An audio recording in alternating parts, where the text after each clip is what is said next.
સાસણ ગીર જ્યાં ખેડૂત અને રિસોર્ટ હોમ સ્ટે ધારકોની મહત્વની બેઠક મળી। ગીર સોમનાથ અને જૂનાગઢ જિલ્લામાં નોટિસ અને દંડની કાર્યવાહીનો વિરોધ। 0 થી 1 કિલોમીટરના ત્રિજ્યામાં આવતા ખેડૂતો બેઠકમાં ઉપસ્થિત। પ્રશાસનની દંડની કાર્યવાહીના વિરોધમાં બેઠક મળી છે। 20 લાખ સુધીનો દંડ ફટકારાતા વિરોધ પ્રદર્શન। ધારાસભ્ય ભગવાનભાઈ અને અરવિંદ લાડાણી બેઠકમાં ઉપસ્થિત। બંને ધારાસભ્યોએ યોગ્ય નિરાકરણની આપી ખાતરી। યોગ્ય નિરાકરણ નહીં આવે તો આંદોલનની ખેડૂતોએ ઉચ્ચારી ચીમકી। એવા બે ચાર હોશિયાર માણસો ટોળું લઈ જવાની જરૂર નથી। જો સરકારમાં કોઈ ટોળું લઈ જાય કે આંદોલન કરે તો એનાથી પરિણામ મળતું નથી। એના કરતા આપણી જે વેદના છે એ ચાર આગેવાનો આવે તો મેં 3 ધારાસભ્યો જિલ્લાના ધારાસભ્યો અધિકારી સાથે પહેલા મીટિંગ કરીએ। એ પોઝિટિવ હોય તો આપણે બધી સરકારમાં મળે। આપણે અર્જુનભાઈને અને પ્રવીણભાઈ માડીને રજૂઆત કરીએ। એનાથી ઉકેલ ન આવતો આપણે મુખ્યમંત્રીને પણ રજૂઆત આપણો આ રોજીરોટીનો અને સરકાર એવું મોટું ડેવલપ કરતી હોય અહીંયા શાસન માટે। ભાઈ 20 વર્ષ પહેલા શાસનને ક્યાં કોઈ ઓળખતું હતું?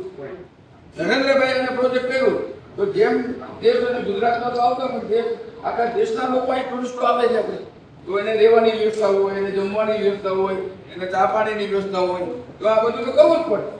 જો એક બંધ થઈ જાય તો ટુરિસ્ટો ક્યાંથી આવવાના?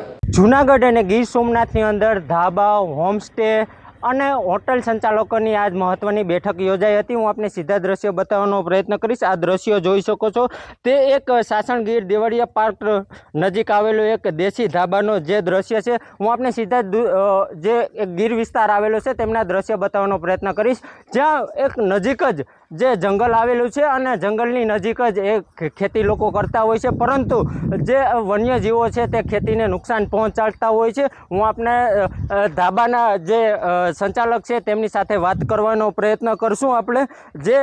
જે અહીં ધાબાના જે સંચાલક છે તેનું શું કહેવું છે આપણે તેમની સાથે। આ કેટલા વર્ષથી ધાબો ચાલતો હતો અને ક્યારથી બંધ કરવામાં આવ્યો છે? હા સાહેબ, હમણાં જ એના લોકોએ નોટિસ અમને આપી છે।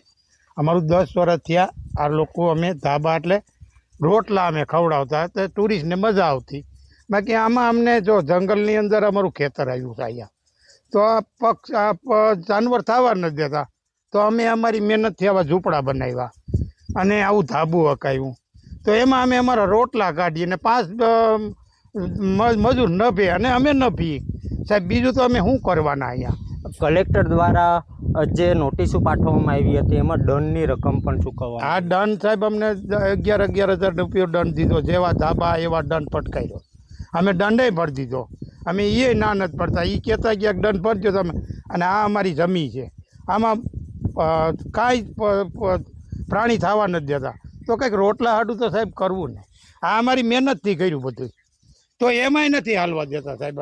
હાલ સરકાર પાસે શું તમારી આશા છે? આશા એક જ, અમને અમારા ધાબા આંકવા દઈએ એટલે અમારી રોજી હાલે અને 5 માણા બીજા નભે અને અમે ન ભીએ।